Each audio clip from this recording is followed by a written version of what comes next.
Hi everyone, so today I am swapping my motor. I've already pulled the trans and the engine. And here's the new 70,000 mile 328 motor. It's the N52K, which is pretty much identical to the 2006 N52, except that it has, I believe, hollow camshafts, stronger rods, the plastic valve cover with the integrated CCV, which doesn't matter because I'm throwing that in the garbage and going back to the metal one with a catch can setup.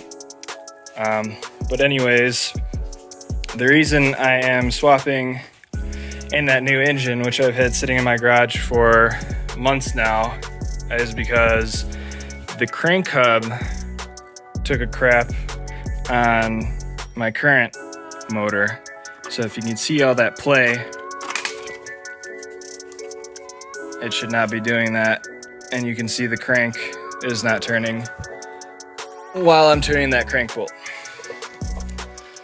So I am now pulling apart this motor to give you guys an idea of what a 230,000 mile N52 with 5+ bottles of nitrous ran through it and about 5,000 miles on the supercharger setup. I've owned this car since it had about 199,000 miles, and the 30,000 miles up until now have all been hard miles and beating on the car every day. However, I did maintain it. I changed the oil every 3,000 miles with the Rotella T6. I did Blackstone oil analyses every oil change. They always came back great. They never noted anything wrong with the motor or rod bearings, anything like that. And so let's take a look at these cam ledges here. This is the first thing I wanted to show. So as you can see here, there's some serious scoring in the cam ledges, and it does catch the fingernail. They are super deep, and I'm assuming this is original from 2006. On the exhaust camshaft itself, you can see there's also plenty of scoring. I don't know if this was from my usage of it or if it was from the previous owner doing infrequent oil changes and generally not taking care of the car, because I did buy this car not running, not driving, and oil leaks all over the place. So I would not be surprised if this was the result of the last owner's neglect. But I did not treat this engine nicely either. You can see on the eccentric cam, it doesn't look too bad. You can definitely see a little bit of wear, but nowhere near as bad as that exhaust camshaft.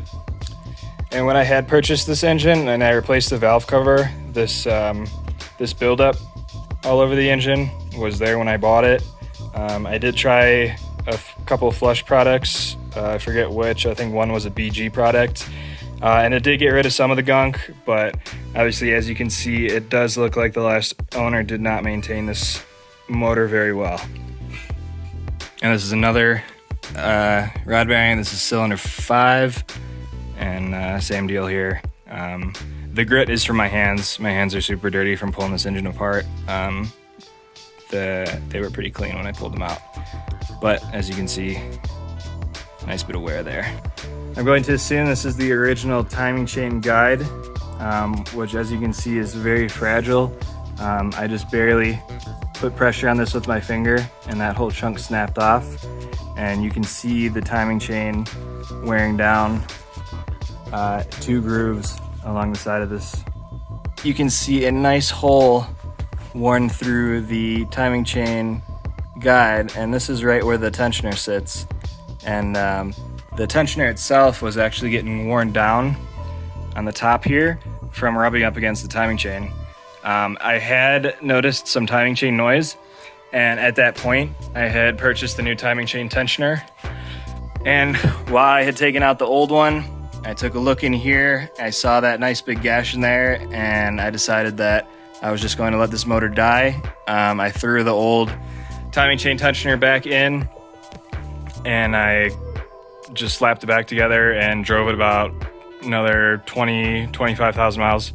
After that, the reason I did that is because I had previously done a leak down test and the valves were leaking pretty badly. The exhaust valves were leaking, some of the intake valves were leaking, but it did not hold pressure very well at all during the leak down test.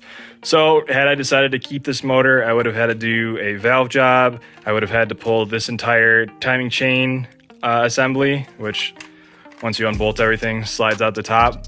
I would have had to put that back in, retime it, do a valve job, and at that point I had decided it's a much better bang for the buck to just buy a lower mileage motor that does not have these issues, that's going to have less wear on the camshafts, it's going to have less wear on the timing chain guides, and every other component on the engine is going to have way less wear than this one. So I just drove this until it broke, basically. And like I've said before, guys, I am not a professional mechanic. I work on these cars. I've had dozens and dozens of 3 Series, but I'm not a mechanic. I did not go to school for mechanics. I just learn as I go working on these cars. So to me, this looks like a failed crank hub. The entire, oh yeah, really popped out that time. This is just completely free playing. This doesn't turn the crankshaft whatsoever. That to me looks like a failed crank hub. So on this new motor, I still need to degrease and everything. It's pretty gross. I'm assuming the valve cover gasket and the oil filter housing gasket were leaking. I'm replacing all the gaskets, all the common failure stuff. I already have my Mickey Mouse flange, which I do sell. I have red, black, and silver. And you can see on this crank, it does not budge at all. And for those of you who have not jiggled one of these yourself, that is how it's supposed to be, not like my other motor. I'm gonna drop this pan and inspect the bearings, inspect for any belt shavings from any previous owner, because I don't feel like pulling a motor again. Replace that oil pan gasket anyways. I started to mock up the turbo manifolds here. The idea for the turbo manifold is going to be to chop these bottom curvy parts at the bottom and connect both of those into one pipe that's going to come over and up to a V-band or a T3 flange and have that turbo sitting right there, which will likely be a GT35 frame around that size. And then obviously downpipe coming down the back, and then I'll figure out somewhere to put the wastegate. And I will be putting my nice 2006 valve cover, which is metal instead of this crappy plastic on here. I feel like that will help with the heat coming off from the turbo. Okay, so now digging deeper into this, I don't really see any teeth grinded off. This still spins smoothly. The crank hub, to me, looks all right. There's some scoring on the inside, which looks like it's from the threads of this bolt. But what I found was that this bolt was not even tight. And as you can see now, I can now spin this motor. So I don't know how that got loosened or if something else broke in there causing that, but I just put this bolt in by itself real quick to tighten it and see if I could turn the motor. But I've never seen anything like this.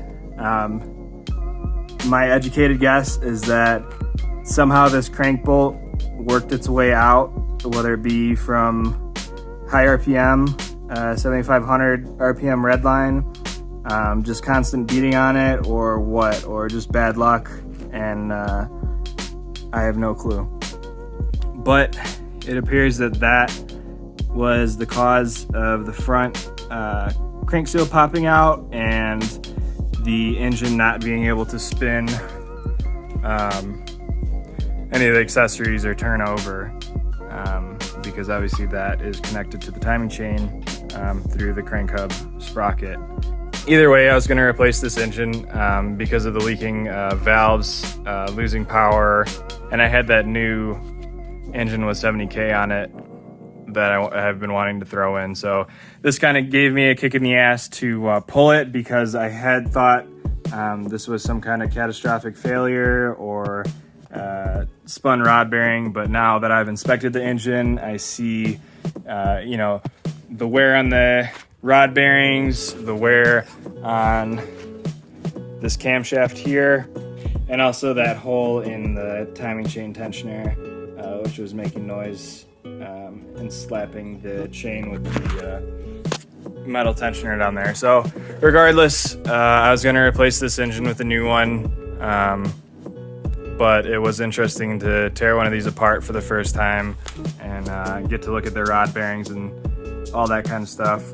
So Master Mechanics, please comment down below what you think could have caused this, so that I can avoid it in the future, whether it's just bad luck or something mechanical that could have caused that, or something that could have been avoidable. But I would love to hear from you guys, because this has got me stumped. I've never seen that happen before. Engine bay is all pretty now, degreased and power washed. Looking at it now really makes me want to delete the heat, because then I can get rid of those hoses.